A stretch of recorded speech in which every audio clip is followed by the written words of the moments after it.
Sa guitare ne se contentait pas de jouer de la musique.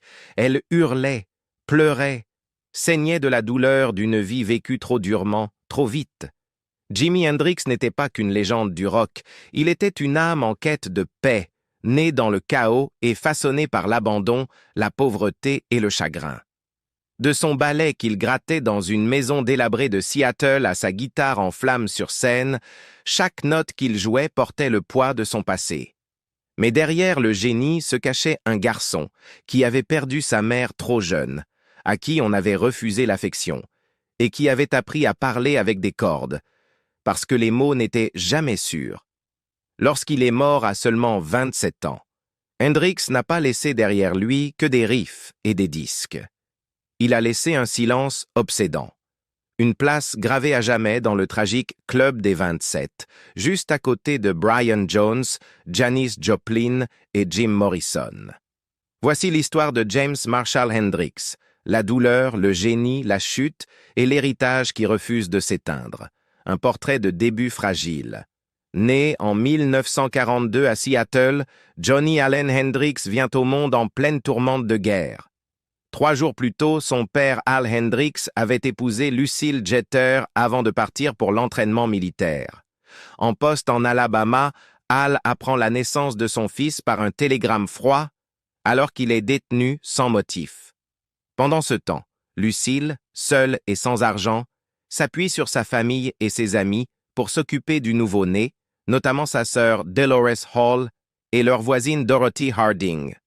Les premières années de Johnny sont marquées par l'instabilité. Il passe de foyer en foyer, dort sur des canapés, nourri par des mains différentes, sans jamais s'enraciner. Quand Al est démobilisé en 1945, il retrouve son fils de 3 ans vivant chez des amis de la famille en Californie. Persuadé que le prénom Johnny Allen rendait hommage à un autre homme, Al le renomme James Marshall Hendrix en 1946 en mémoire de lui-même et de son frère défunt. La vie à Seattle après la guerre est difficile. Les emplois sont rares et Al comme Lucille se tourne vers l'alcool pour tenir. Le foyer devient un champ de bataille d'engueulades et de vaisselle brisée, tandis que James et son frère Léon se réfugiaient souvent dans un placard jusqu'à ce que la tempête passe. 3 autres enfants naissent, mais Al ne peut subvenir aux besoins de tous. Les 3 plus jeunes sont placés en famille d'accueil, et en 1951, Al et Lucille divorcent.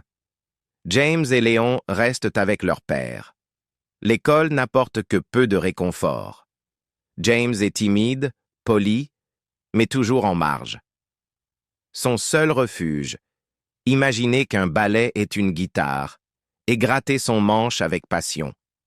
Une assistante sociale avertit un jour qu'un refus de lui offrir une vraie guitare pourrait lui nuire psychologiquement. Al résiste, mais en 1957, James trouve un ukulélé cassé à une seule corde dans un tas d'ordures. Cela lui suffit.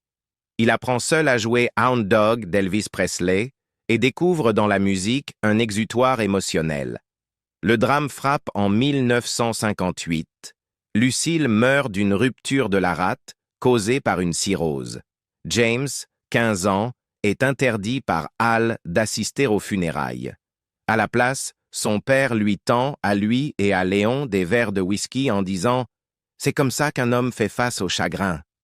Cet été-là, James économise 5 $ pour s'acheter sa première guitare acoustique. Il la retourne pour jouer de la main gauche et commence à pratiquer de manière obsessionnelle, absorbant les blues de B.B. King, Muddy Waters et Robert Johnson à travers la radio nocturne. Ses visites chez sa grand-mère à Vancouver lui offrent un rare répit, mais Seattle reste son foyer, fait de souffrances et d'étincelles musicales. Avec son ami Sammy Drain, il improvise derrière des centres communautaires, attirant de petits attroupements sous les réverbères. En 1959, après avoir vu Hank Ballard and the Midnighters en concert, James rencontre le guitariste Billy Davis, qui lui fait essayer sa basse. C'est le déclic. James forme bientôt son premier groupe, les Velvetones. Cette même année, Al cède et lui achète une guitare électrique Supro Ozark. Viré de son premier concert pour en faire trop sur scène, James ne s'arrête pas. Quand la Supro est volée, Al la remplace par une Silvertone d'Anelectro rouge.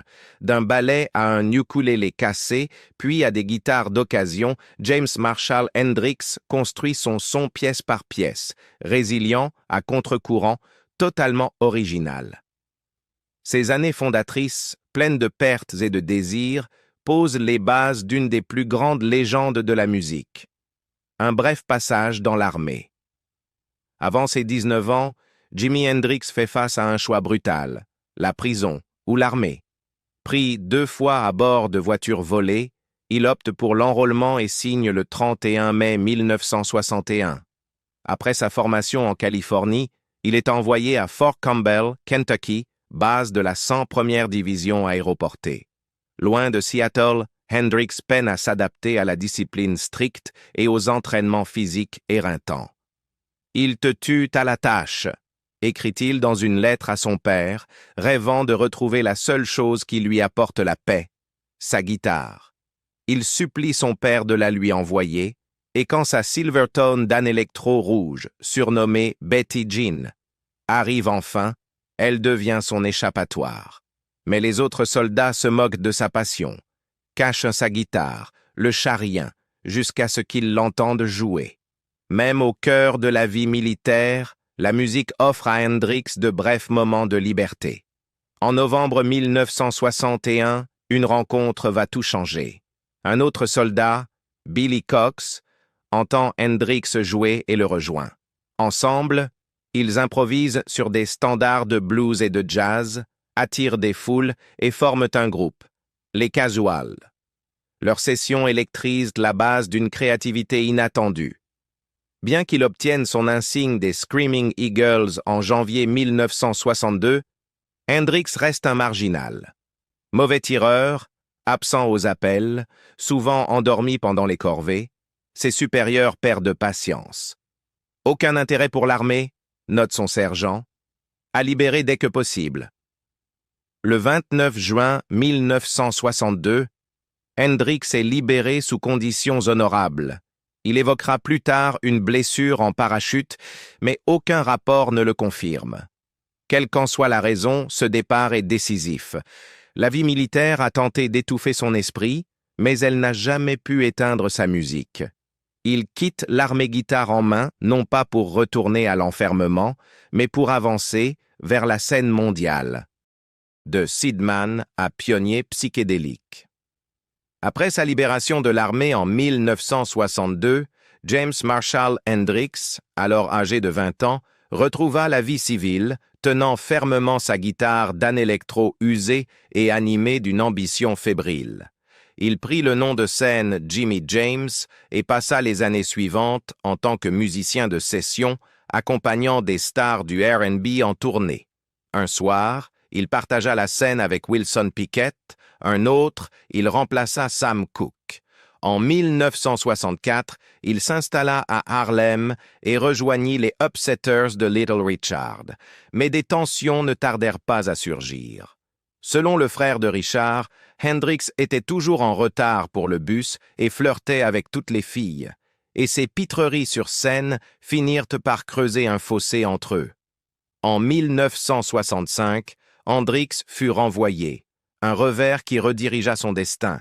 La perte de Little Richard devint le gain du rock. En descendant vers le sud, à travers les clubs et les studios d'enregistrement, il accompagna Jackie Wilson, Ike et Tina Turner et les Isley Brothers, absorbant chaque groove, chaque intonation vocale. Pourtant, malgré des crédits de session prometteurs, Hendrix se sentait à l'étroit. Il voulait diriger, façonner le son, et non plus simplement le soutenir. En 1966, il quitta tout pour Greenwich Village et forma Jimmy James and the Blue Flames. Les concerts nocturnes au Cheetah Club lui valurent une réputation locale. Les habitués chuchotaient que ce gaucher efflanqué pliait les notes comme personne. Lorsque Keith Richards organisa une rencontre avec l'agent Andrew Loog Oldham et que celui-ci hésita, Hendrix faillit rater sa chance. Mais Chas Chandler, ancien bassiste des Animals, reconnut son talent brut et le convainquit de traverser l'Atlantique. À Londres, Hendrix s'associa au bassiste Noel Redding et au batteur Mitch Mitchell. Sous la direction de Chandler, ils prirent le nom de The Jimi Hendrix Experience. Leur premier album, Are You Experienced, fit irruption dans les classements britanniques. Le single Hey Joe annonça leur arrivée. Purple Haze ouvrit de nouveaux horizons sonores. The Wind Cries Mary révéla l'âme lyrique d'Hendrix. Dès l'été, les foules affluaient aux concerts, de Hyde Park au Saville Theatre, et dans les coulisses, des légendes comme Eric Clapton ou Pete Townshend rendaient hommage. Mais la lumière des projecteurs portait aussi son lot d'ombre. Plus tard cette année-là, au Monterey Pop Festival, Hendrix saisit une Fender Stratocaster, l'aspergea de liquide inflammable et y mit le feu, un acte de rébellion devenu rituel. Il confia ensuite à un journaliste « Je voulais juste provoquer une réaction », mais en privé, il avoua à un ami « Je ne suis plus sûr de savoir qui je suis ». Porté par cette vague, The Experience sortit 2 autres albums. Axis, Bold as Love et le double LP audacieux Electric Ladyland, du nom du studio new-yorkais que Chandler l'aida à construire. Electric Ladyland atteignit la tête du classement Billboard, mais les tensions montaient. Redding supportait mal l'autorité d'Hendrix. Mitchell se lassait de la pression. Début 1969, le trio était irrémédiablement brisé. Sans se laisser abattre, Hendrix fit ses débuts en solo à Woodstock en août 1969. Là, sous des nuages menaçants et sur un terrain boueux, il réinventa l'hymne américain, transformant The Star-Spangled Banner en un portrait déchirant de guerre et de chaos. La foule se figea, puis explosa. Ce fut une réinvention triomphante, mais pour Hendrix, elle portait un goût amer. Il avait échappé aux chaînes de l'armée pour affronter une nation en crise. Plus tard cette année-là, il forma le Band of Gypsies avec le bassiste Billy Cox, son camarade de l'armée, et le batteur Buddy Miles. Leur album live éponyme révéla un son brut, teinté de funk, bien loin du psychédélisme londonien. Mais ce groupe ne tint que quelques concerts, minés par des conflits juridiques et des luttes personnelles. Bien que First Rays of the New Rising Sun n'ait été qu'esquissé lors de sessions à Electric Lady Studios, Hendrix était déterminé à l'achever. Pourtant, sa vie s'assombrit. Lors d'une tournée européenne, il confia « New York est en train de me tuer », puis au Danemark « Je suis mort depuis longtemps ».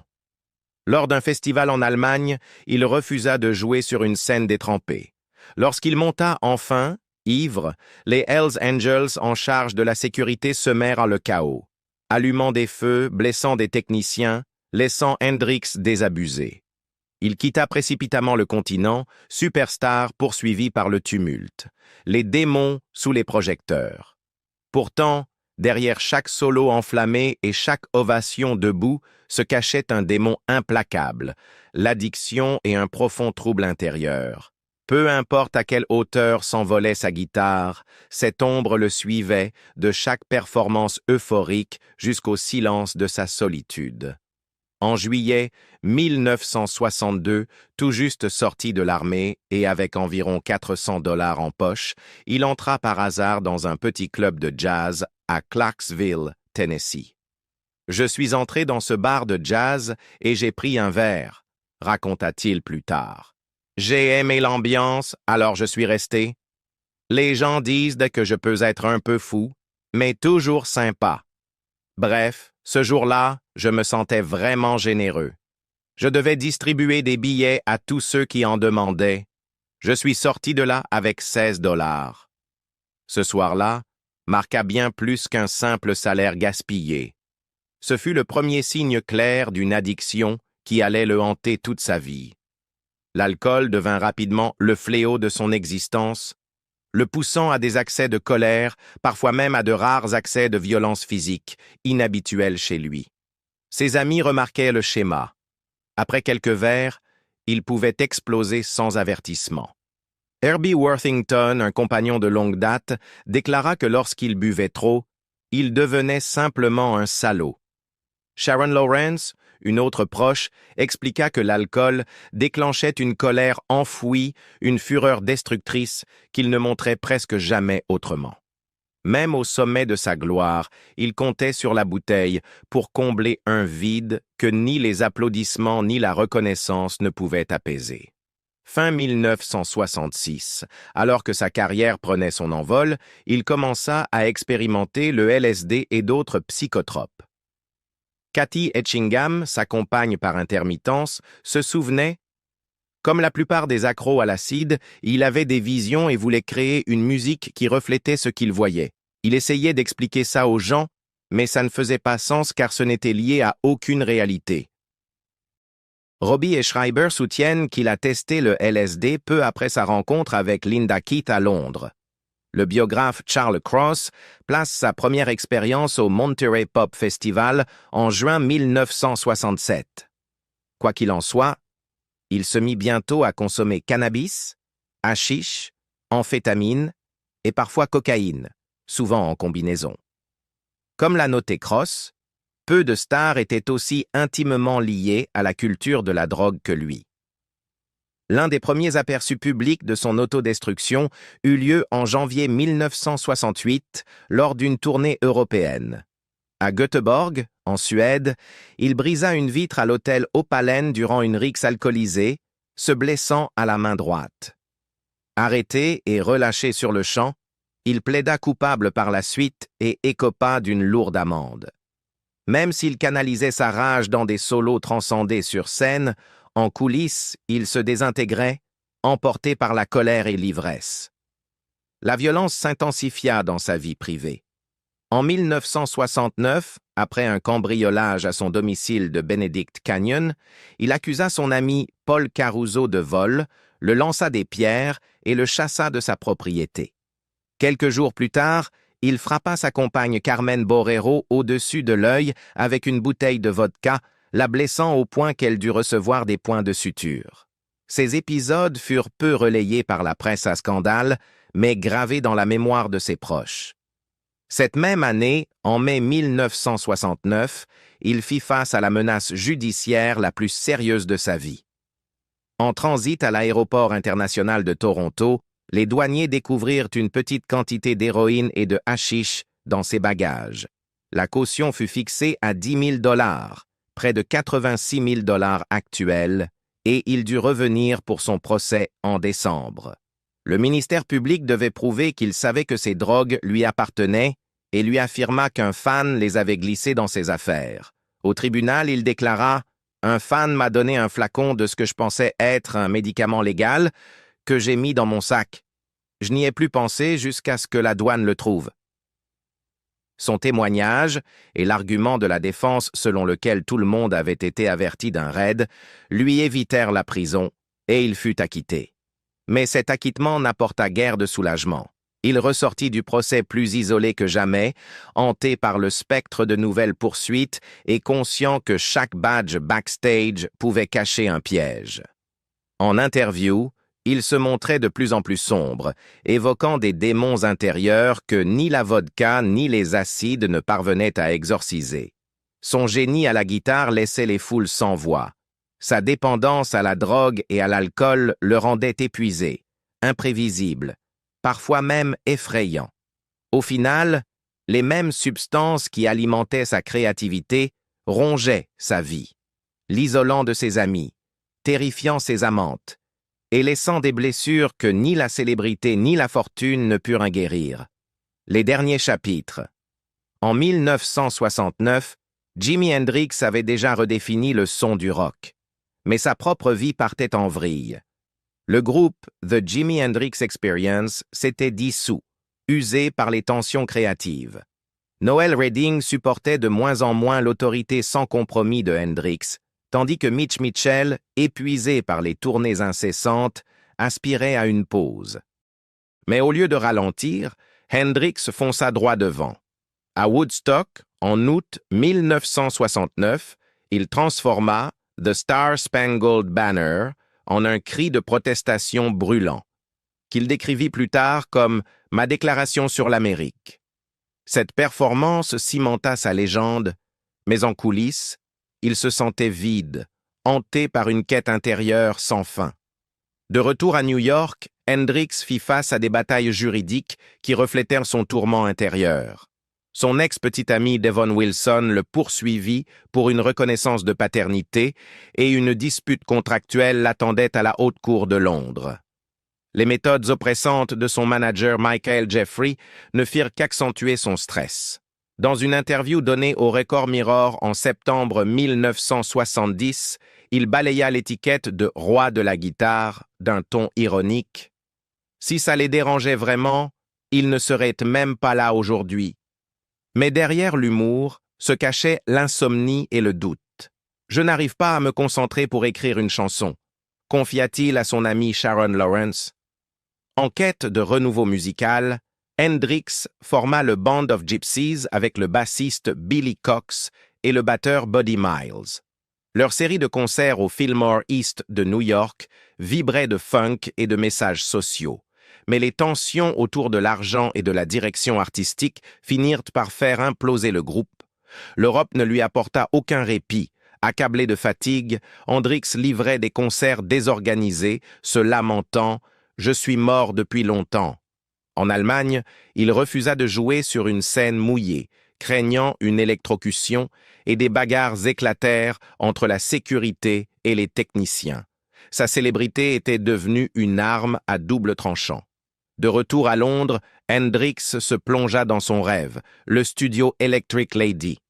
Il y projeta un double album ambitieux, First Rays of the New Rising Sun, et y travailla sans relâche, superposant les pistes, traquant des éclats de génie sonore. Il composait des titres comme Freedom avec une intensité fiévreuse, mais chaque avancée portait aussi son poids. Dans un message vocal à Chas Chandler, il avoua « J'ai vraiment besoin d'aide, mec ». Malgré ses élans créatifs, sa vie personnelle s'effondrait. Il dormait peu, accablé par les procès et la méfiance envers son entourage. Devon Wilson et Monica Danman se disputaient son affection. Sa dépendance à l'alcool et au barbiturique s'accentuait. Son ami Mitch Mitchell percevait la détérioration. Ce n'était plus le Jimmy que je connaissais. L'éloignement de ses proches nourrissait une solitude aussi profonde que l'acclamation nourrissait sa présence sur scène. Le 16 septembre 1970, Hendrix fit sa dernière apparition publique en rejoignant le groupe d'Eric Burdon, War, au Ronnie Scott's Jazz Club. Désorienté par la fatigue et les substances, son jeu était éteint. Burdon se leva dans le public et lui dit doucement « Frère, reviens quand tu seras net ». Hendrix rangea sa guitare et ne joua plus jamais en public. Hendrix passa sa dernière nuit dans l'appartement de Monica Danman à Notting Hill, Londres. Ils partagèrent du vin et des confidences jusqu'à l'aube. Elle se souvint de sa caresse tendre sur sa Fender Stratocaster, Black Beauty, et de ses murmures mêlant liberté et angoisse. Vers 4 heures du matin, il demanda des somnifères. Elle lui apporta plutôt du thé. À 11 heures, le 18 septembre, Monica trouva Hendrix inconscient, respirant à peine. Les secours arrivèrent à 11h27, mais découvrirent ses voies respiratoires obstruées par des vomissements. L'un d'eux déclara « On a essayé, mais il n'y avait pas de pouls ». À 12h45, le docteur John Bannister de l'hôpital St. Mary Abbots prononça sa mort, à l'âge de 27 ans. Dans la poche de sa veste, on retrouva un court poème intitulé « The Story of Life ». L'histoire de la vie est plus rapide qu'un clin d'œil. L'histoire de l'amour, c'est bonjour et au revoir, jusqu'à ce que nous nous retrouvions. Eric Burdon crut d'abord à une lettre de suicide, mais Hendrix avait simplement demandé à Monica « Garde ça pour toujours ». Le 28 septembre, le coroner Gavin Thurston rendit un verdict ouvert. Hendrix était mort étouffé dans son vomi après avoir absorbé une overdose de barbituriques et d'alcool. Les preuves étaient insuffisantes pour conclure à un acte intentionnel. Le 29 septembre, le corps embaumé d'Hendrix fut rapatrié à Seattle. Un service à l'église baptiste de Dunlap rassembla plus de 200 personnes, dont Mitch Mitchell, Noel Redding, Miles Davis et Johnny Winter. 24 voitures funéraires accompagnèrent son cercueil jusqu'au cimetière de Greenwood, à Renton, auprès de la tombe de sa mère. Ainsi se conclut l'arc tragique d'un homme qui avait plié la réalité à 6 cordes, mais n'avait jamais su échapper aux démons qui l'attendaient hors de la scène. La mort d'Hendrix, à 27 ans, l'inscrivit dans le funeste Club des 27, aux côtés de Jones, Joplin et Morrison, des artistes dont la flamme a brûlé trop fort, trop vite. Mais dans ses enregistrements inachevés et chaque larcène de guitare, il a laissé la preuve que la beauté et la douleur sont à jamais liées. Si cette plongée